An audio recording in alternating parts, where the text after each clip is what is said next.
कुंभमेळ्यात चेंगराचेंगरी।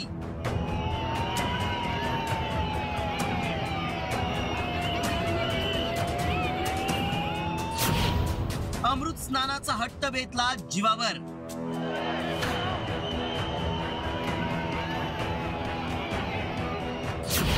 प्रयागराज मध्ये अनेक भाविकांचा बळी।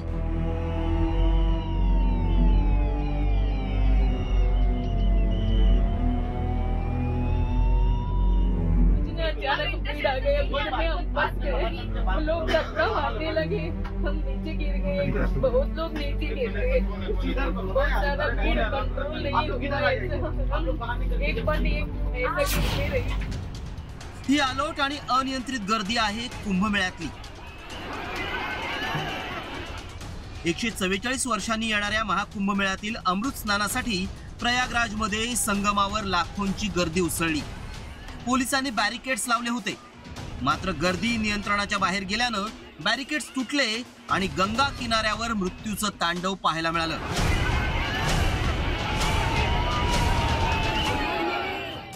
महाकुंभातील चेंगराचेंगरीत 20 पेक्षा जास्त भाविकांचा मृत्यू झाल्याची भीती वर्तवली जाते। त्यामुळे गंगा किनाऱ्यावर बम बोलेच्या जयघोषाऐवजी लोकांचा आक्रोश आणि अँब्युलन्सचा आवाज ऐकायला येत होता। महाकुंभात मध्यरात्री 1 वाजता नेमकं काय घडलं पाहूयात। संगम घाटावर मौनी अमावस्येनिमित्त अमृत स्नान आयोजित करण्यात आला होता। अमृत स्नानासाठी लाखो भाविकांनी गर्दी केली होती। संगम घाटावर गर्दी वाढल्यानं भाविकांची पळापळ झाली। 20हून अधिक भाविकांचा मृत्यू झाल्याची भीती व्यक्त होतीये। जखमींना रुग्णालयात नेण्यासाठी ग्रीन कॉरिडॉर करण्यात आलाय। महाकुंभमेळ्यात झालेल्या चेंगराचेंगरीनंतर पंतप्रधान मोदींनी योगी आदित्यनाथ यांच्याकडून दुर्घटनेची माहिती घेतली आहे। इतकंच नाही तर या दुर्घटनेनंतर सर्व आखाड्यांनी अमृत स्नान रद्द करण्याचा निर्णय घेतलाय। महाकुंभ में आने वाले सभी श्रद्धालुओं से अनुरोध कर रहा हूं, आज क्षमता से अधिक भीड़ आ गई है प्रयागराज में। इसे संगम का आग्रह छोड़ दें कि आज का अमृत स्नान निरस्त कर दिया जाए। महाकुंभमेळ्यात चेंगराचेंगरीची ही पहिलीच घटना नाही। यापूर्वीही अशा घटनांमध्ये शेकडो लोकांचा बळी गेल्याचं समोर आलंय।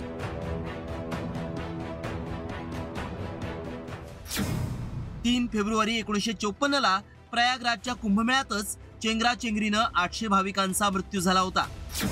तर 14 फेब्रुवारी 1986 ला हरिद्वारच्या कुंभमेळ्यात नेत्यांमुळे गर्दी रोखण्यात आली, त्यामुळे चेंगराचेंगरीत 200 जणांचा मृत्यू झाला।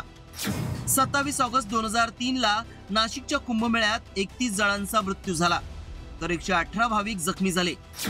14 एप्रिल 2010 ला हरिद्वारच्या कुंभमेळ्यात चेंगराचेंगरीत 7 जणांचा मृत्यू झाला, तर 15 भाविक जखमी झाले। 10 फेब्रुवारी 2013 ला प्रयागराजच्या कुंभमेळ्यातच अलाहाबाद रेल्वे स्टेशनवर चेंगराचेंगरी होऊन 42 जण ठार झाले।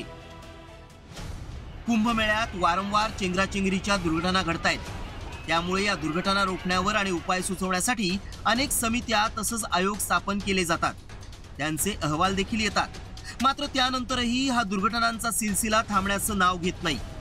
त्यामुळे आता तरी सरकारनं चेंगराचेंगरीच्या दुर्घटना रोखण्यासाठी ठोस पावलं उचलण्याची गरज आहे। ब्युरो रिपोर्ट, साम टीव्ही न्यूज।